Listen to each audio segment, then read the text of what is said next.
today we'll have a very inspirational speaker. So we'll have a CTO of Amazon Web Services, Ursula Koski, who will talk about her inspiring journey. How is she working? How did it help her to get from A to B?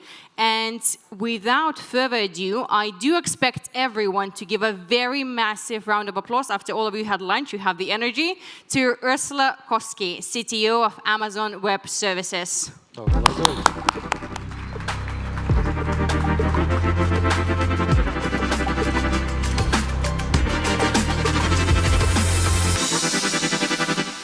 Thank you so much. And thank you for having me. So good afternoon, Riga Tech Chill. How is everybody doing? Are you energetic? Are you feeling good? Is anybody nervous? I'm a bit... So, when I was invited to speak about my career journey in tech, I was thinking, what makes sense? So how does it make sense, and how would I share my journey? And I was thinking about storytelling. I love stories. And I love the way that people share their journey, personal, professional, in ways that you have a storyline. So today I will share my personal and professional journey, and I will share a few skills that I think have made me resilient. So how I have navigated through the journey. So I have a confession to make. So my mom used to be very afraid that I'm speaking I don't speak enough. And I would say, probably today she would be very surprised and maybe also quite happy to see me here. So I'm still kind of finding my voice and doing a lot more public speaking. So I have had the opportunity to witness a profound change, a technical change in the industry. And I would say that there are certain things and skills that help me be resilient and also kind of bounce back from hardships. So let's start with a small introduction. So my name is Ursula Koski. My pronouns are she and her. And I'm the CTO for Amazon Web Services. So there's a lot of us. There's almost 2 million in the whole Amazon. I'm responsible for Nordics and Baltics. And I've been a woman in tech all my career. So I've been the first of many in multiple occasions. And I also do appreciate the responsibility that sentiment carries. So over nearly 30 years, I witnessed the profound change in the tech industry. And the quote behind me is something that I actually believe in a lot, which is, live as if you were to die tomorrow and learn as if you were to live forever. So this is the core essence of what I truly believe in, so lifelong learning. The quote is actually attributed to Gandhi, but that's much, much older than that. So it comes from Sanskrit writings, and it comes from a book called Wisdom for a Good Life. So it embodies how we actually use curiosity, growth, and resilience, and how do we build both our personal and professional careers. How do we innovate? So as a person, I've always been a curious person. So that has actually allowed me to learn new things, learn new skills, also quite some unusual skills. So it has taken me to places that I could have never even dreamed of.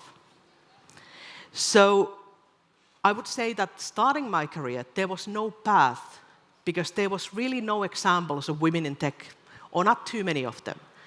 So it was also a path that needed to be built.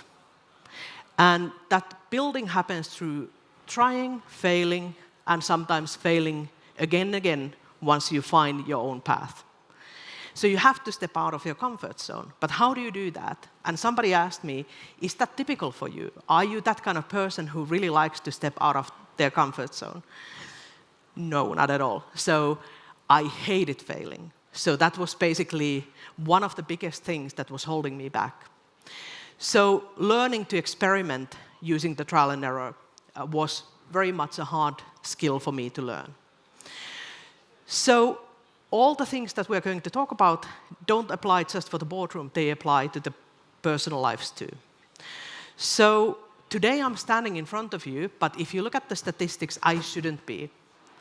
And that means that if you look at the statistics, it's not about just being a female in tech and having a long career. It's also that odds were stacked against me in more ways than one. So if I start from the beginning, from childhood onwards, I was born into a family that was entrepreneurial. So we had all kinds of businesses, hotels, restaurants, and bars. So it seems very successful. So from the outside, we had a big house, scary dogs, you name it, we had it. So the external, financial, successful signs. But beneath the surface, it wasn't so successful. So it was a different reality. So there was all kinds of abuse, physical, mental, substance abuse, and eventually what happened was the collapse of everything that actually never was to begin with. So at a young age, I was placed in foster care, and I moved through homes, shelters, and all the material possessions, all the luxuries were taken away. And they were replaced with one. And that one was a person, and that was a person who believed in me. So who cared and saw potential where others didn't. And that one person was my difference. So she became also the reason to believe in myself. So we didn't have that much in the terms of money, but we had different kind of rich in our family. And that was trust and love. So not having money actually makes you quite fast on your feet. It makes you scrappy. So that one person built faith in me that I can become anything that I will set my mind to. So want to become a doctor, want to become a lawyer, want to become an artist or a scientist, you can if actually that is what makes you happy. And that thought fueled my journey onwards. So at the same time, the system actually didn't expect much from me. So basically what they said about me being preteen, this is what success looks like for kids like you. So don't have babies before you're 16. Stay away from drugs and have your basic education done. That was it. That was the path. That was success.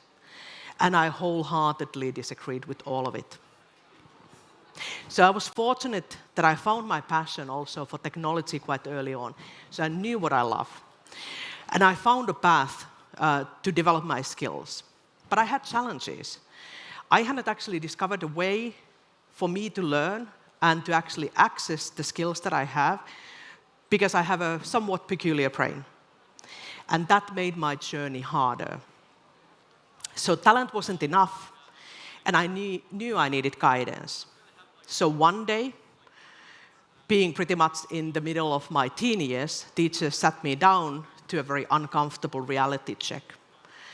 And they said, despite how talented you might be, the raw talent doesn't do much for you if you're not willing to commit to actually educate yourself. And they offered to create a custom curriculum to learn things outside my comfort zone. And it wasn't for the grades, because the grades were already there, but that was not the path that would take me forward.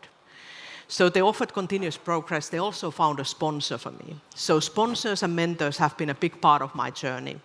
And actually, Nokia was my first sponsor as an enterprise company. So that gave me a spark to move forward. But there was also another challenge, and something you may not actually consider as a challenge for me, I'm standing in front of you, is that I'm introverted, and I had social anxiety. So I actually was silent in ways that the Finns can be silent, but that put on steroids. So I was silent even in situations where I knew I had the answer, but I couldn't bring myself to speak. So it took me years to understand how my brain functions and why it functions the way that it does. So it took me years to unlock access to the skills that I have and learn how I learn. And how do I actually tackle that anxiety? So let's fast track. So let's move forward to the first career opportunity. So I got my first career opportunity at the age of 18, and I know I'm extremely lucky to say that. And it wasn't actually because I had great skills or necessarily that they saw the capacity in me. It was one thing, and it was reliability. So it came down to straightforward thing, reliability, doing what you're saying you're going to do, and being on time, for example. And at the time, the tech industry was growing, the boom was huge. And I was offered a chance to step into the education world, also in academia. I was teaching in the local university, also vocational institutes, and they made no promises. There was no package deal. So they said, be here on time in the mornings and we will see if we have sessions for you to run, so you will be replacing people who might be out sick today.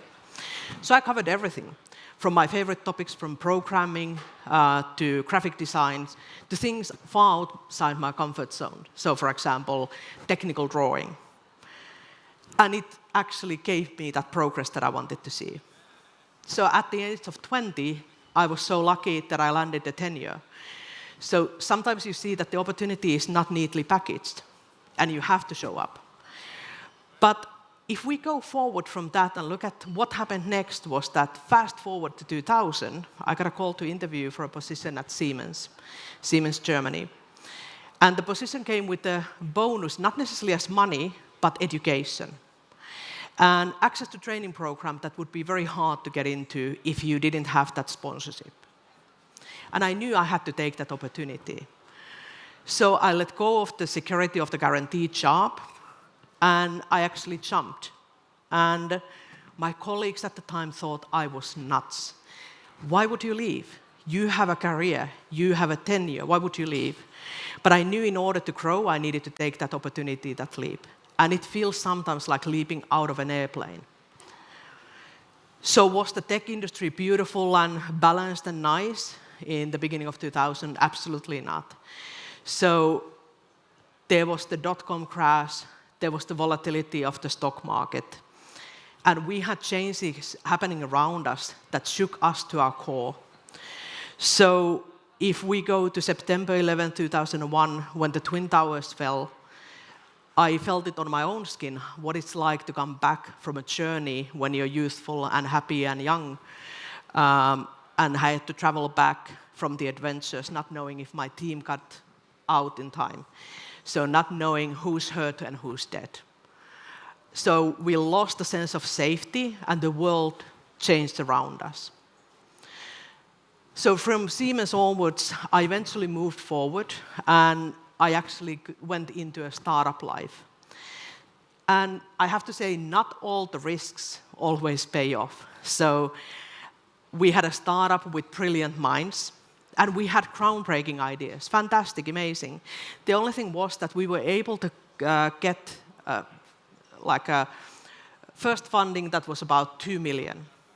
If I look at it now, from this point backwards, we would have needed about 200 million to be successful. So it was about timing. So the time wasn't right for what we were building. So innovation without the correct timing will not function. So we had the spark, we didn't have the correct timing. So moving forward, in 2010 and 11, I was actually working for Oracle Corporation. And I found myself in Silicon Valley, and I have to say I'm a tech geek at heart, so I worked with databases, and I was there when the Sun Microsystem was merged with Oracle. And it was one of the major and more tactical and more debated mergers of its time. And I started negotiating for a new position. I wanted to become a product manager. I wanted to be responsible for one of my favorite products ever. And it was the real application clusters for Oracle databases. So working for the Oracle core team and also working for something that is high availability and maximum availability. And I felt that was the culmination of everything. So that will be my goal. That will be my next big leap. But life happened to have other plans for me. So when I was going through the interview cycle, at the beginning of 2012, I was on my way to Budapest for a speech. And it was about 4 hours before my flight left, I got a call from an unknown number. And the voice on the other end was from a first responder. And the person who had believed in me and who had stood by me through all of it, that one person had collapsed on the street and was being rushed to the hospital. So in a matter of days, my life shifted from being somebody who was a globetrotter to becoming a caregiver. And the person who had always been on my side, always been on my corner, needed me as a caregiver. But I didn't know, I had my doubts. I'm technical, I have a career, I'm fast-paced, but can I be that caregiver? And in a matter of weeks, it became clear that we had really challenging times ahead. So we actually got to diagnosis, and it was Alzheimer's. And those of you who don't know that disease, it's quite cruel. So it takes your loved ones piece by piece with their memories. And even though this chapter of my life was really painful, I learned a lot. So it made me go through a profound change. And what is interesting about change is that it's not something that just happens to you, or you can look at it that way, but it actually happens within you if you give the opportunity for it to mold you. And you're much stronger than you believe. Of course, as humans, we would always like to know what will happen next. We even want to know if it's bad news, we would like to know beforehand. So we don't like the unknown, we don't like the curveballs that happen throughout our lives. So it's easy to look at somebody who's in a leadership position and say, well, they will have it all figured out. Trust me, they don't. So when I was faced with those hard decisions and the world shifted and my career shifted, I didn't know if I was strong enough, but the life and the world around me showed that I am.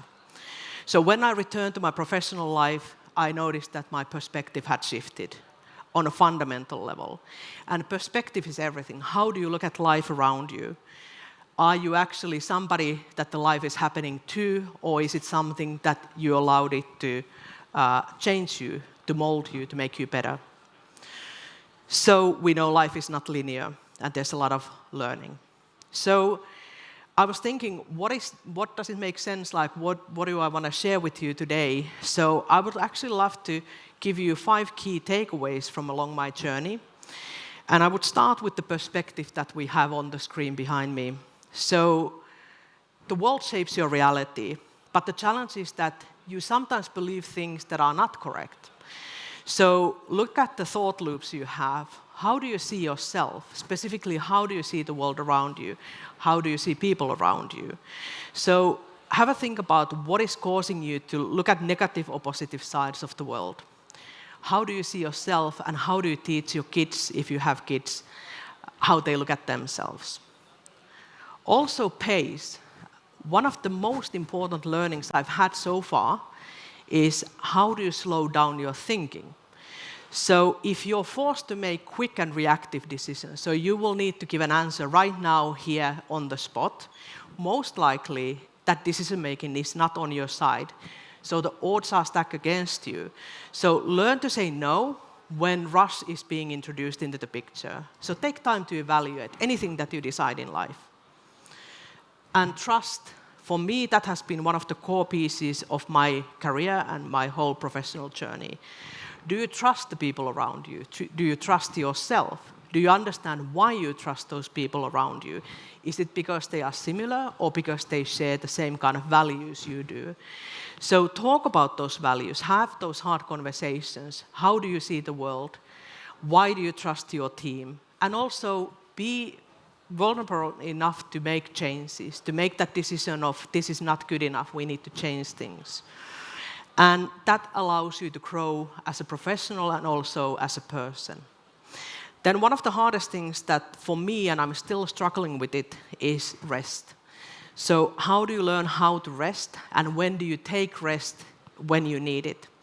So rest isn't something that you have to earn. So you don't have to earn it. It's not something that is given a gift. It's something that is a human need. So it took me almost 40 years to accept the fact that we do need rest. We need to take a break, and we need to also do something else than work. And then we get to the last piece, which can be very, very difficult, and also it evolves across your professional journey, and that is knowing your value. So once you understand your team around you, have trust, then ask yourself, what is the value that you bring to the table? What is it, the one piece or 2 or 3 pieces that you are the most valuable in? So know your skills, know your values, and know how to also communicate them to the people around you. So for me, it took a while, so it has taken me quite a long time to get here. But I have actually boiled down my value to things like ownership. So I have a high sense of ownership and responsibility. I'm actually good at problem solving, technical or otherwise. And also I can make high-velocity professional decisions if needed, if I'm not forced into that. So it's not because there is some tactical side of it, but I can do decisions that I can say this is the best outcome for the whole business. So, but remembering and keeping in mind, when you understand those skills that you have and you can communicate them, all the skills and all the strengths that you have can turn into weaknesses. So when they become unchecked. So ownership can turn into micromanagement. Problem solving can become overcomplication. So basically having the analysis paralysis, not knowing where to move. And also staying self-aware. So understanding your balance, when the ego is speaking, when it is actually your strength that's speaking. So as final thoughts, as we are coming to the end, is that ask yourself, where are you now? Where are you going and why are you going there? What's your next learning opportunity? So if you can live as tomorrow isn't guaranteed, and we know it's not, and then learn and adapt and embrace the lifelong learning, you'll do great. I will be here after the session, so happy to take any questions once we wrap up. So I will be here at the Tech Chill. And I want to thank you for your time. Really appreciate it listening to me. And it has been a pleasure. Thank you so much.